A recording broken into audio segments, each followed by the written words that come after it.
सभी भद्र पुरुषों, मातृशक्ति एवं प्यारे बच्चों को सादर नमस्ते।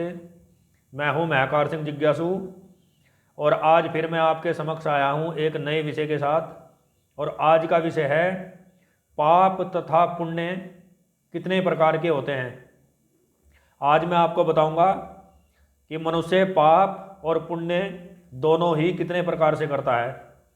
पहले हम पाप को समझ लेते हैं, पाप कितने प्रकार से होते हैं। तो मित्रों, पाप भी 3 प्रकार से होते हैं, मन से, वचन से और कर्म से। यदि हमारे मन में किसी के प्रति द्वेष हो, छल कपट हो और हम उसको प्रकट न करें और हम किसी के अमंगल की कामना करते हैं अपने द्वेष के कारण, और मन मन में यह विचार करते हैं कि इसका नुकसान हो, तो यह भी एक तरह का पाप माना जाता है। दूसरा होता है वचन से। जब हम वाणी के द्वारा, कठोर वचनों के द्वारा किसी व्यक्ति के साथ अभद्र व्यवहार करते हैं, कठोर वचन बोलते हैं, तो वह वाणी के द्वारा पाप होता है। और वाणी के द्वारा किया गया पाप अधिक पीड़ादायक होता है। तीसरा होता है कर्म के द्वारा।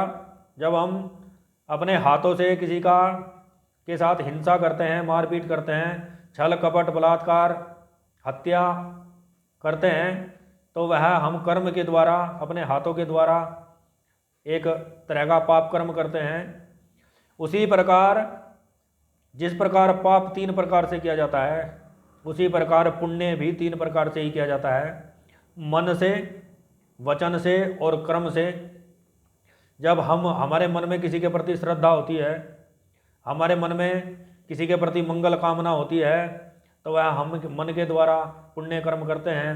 जब हम वाणी के द्वारा मीठे वचन बोलते हैं और सत्संग सुनते हैं, सत्संग करते हैं, अच्छी अच्छी बातें हम दूसरों तक पहुंचाते हैं, तो वह जो है वाणी के द्वारा किया गया पुण्य होता है और उनका भी प्रत्यक्ष फल होता है।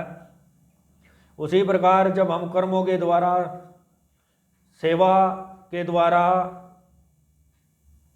पुण्य कर्म करते हैं, तो वह हमारे कर्मों के द्वारा होता है। हम जब हाथों से दान यज्ञ करते हैं, तो दान, तप, स्वाध्याय आदि जब हम क्रियाएं करते हैं, तो वह हमारे कर्म के द्वारा पुण्य की हमें प्राप्ति होती है।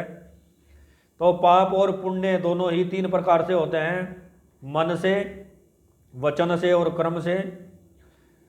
तो सदैव मनुष्य को यह प्रयास करना चाहिए कि उसकी वाणी के द्वारा किसी को पीड़ा न पहुँचे, उसके मन में किसी के प्रति द्वेष ना हो, हिंसा की भावना ना हो, दुर्विचार ना हो।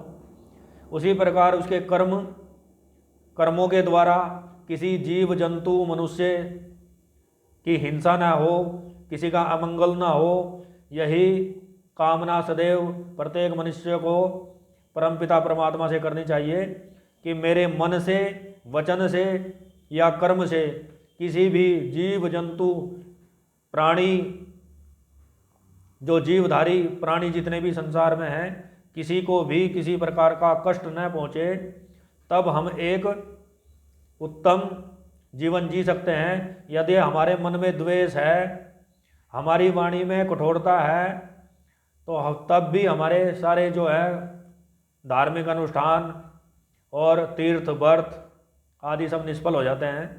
इसलिए मन में किसी के प्रति द्वेष भावना न रखकर सबके मंगल की कामना करते हुए सर्वे भवन्तु सुखिनः सर्वे सन्तु निरामया सर्वे भद्राणि पश्यन्तु मा कश्चित् दुःख भाग भवेत्। यह श्लोक मन में रख करके जब हम मन से, वचन से और कर्म से श्रेष्ठ कार्य करते हैं, तभी हमारा कल्याण संभव है।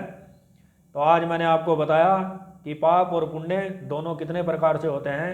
आगामी वीडियो में इसी प्रकार फिर से आपको एक उत्तम जानकारी के साथ आपके समक्ष प्रस्तुत होऊंगा। तब तक के लिए आप सभी को सादर नमस्ते जी। परमपिता परमात्मा की कृपा सदैव आप सभी के ऊपर बनी रहे।